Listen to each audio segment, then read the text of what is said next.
সাবেক প্রধানমন্ত্রী শেখ হাসিনাকে উৎখাতে যুক্তরাষ্ট্রের কোনো ভূমিকা নেই এ নিয়ে প্রকাশিত প্রতিবেদনের তথ্য ভিত্তিহীন বলে দাবি করেছে হোয়াইট হাউস। নিয়মিত ব্রিফিংয়ে মুখপাত্র কারিন জন-পিয়ের বলেছেন, যুক্তরাষ্ট্র বিশ্বাস করে বাংলাদেশের জনগণই তাদের সরকারের ভাগ্য নির্ধারণ করবে। যুক্তরাষ্ট্র থেকে লস্কর আল মামুনের রিপোর্ট। গণ অভ্যুত্থানে দেশ ছাড়ার পর নতুন করে সাবেক প্রধানমন্ত্রী শেখ হাসিনা আলোচনায় আসেন ভারতীয় গণমাধ্যমে দেয়া এক সাক্ষাৎকারের মাধ্যমে।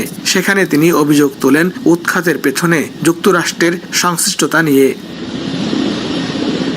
রোববারের ইকোনমিক টাইমসে প্রকাশিত সাক্ষাৎকারটির তথ্য উল্লেখ করে এবার নিজেদের অবস্থান স্পষ্ট করল হোয়াইট হাউস। সোমবার এক ব্রিফিংয়ে কারিন জন-পিয়ের বলেছেন, শেখ হাসিনাকে উৎখাতে যুক্তরাষ্ট্রের কোনো যোগসূত্রতা নেই। We have had no involvement at all. Any United States government was involved in these events is simply false. That is not true. This is a choice for and by the Bangladeshi people.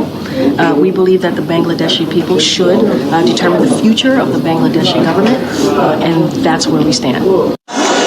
তীব্র ছাত্র আন্দোলনের মুখে গত 5 August রাষ্ট্রপতির কাছে পদত্যাগ করে দেশ ছাড়েন শেখ হাসিনা। বর্তমানে তিনি ভারতে অবস্থান করছেন। রয়টার্সের এক প্রতিবেদনে বলা হয়েছে, ইকোনমিক টাইমসকে দেয়া সাক্ষাৎকারে যুক্তরাষ্ট্রের ভূমিকার কারণ হিসেবে সেন্ট মার্টিন দ্বীপে নিয়ন্ত্রণ প্রতিষ্ঠার কথা উল্লেখ করেন শেখ হাসিনা। তবে সামাজিক যোগাযোগ মাধ্যম এক্স এ ছেলে সজীব ওয়াজেদ জয় দাবি করেন, ক্ষমতা ছাড়ার বিষয়ে তার মা কখনোই এ ধরনের বক্তব্য দেননি।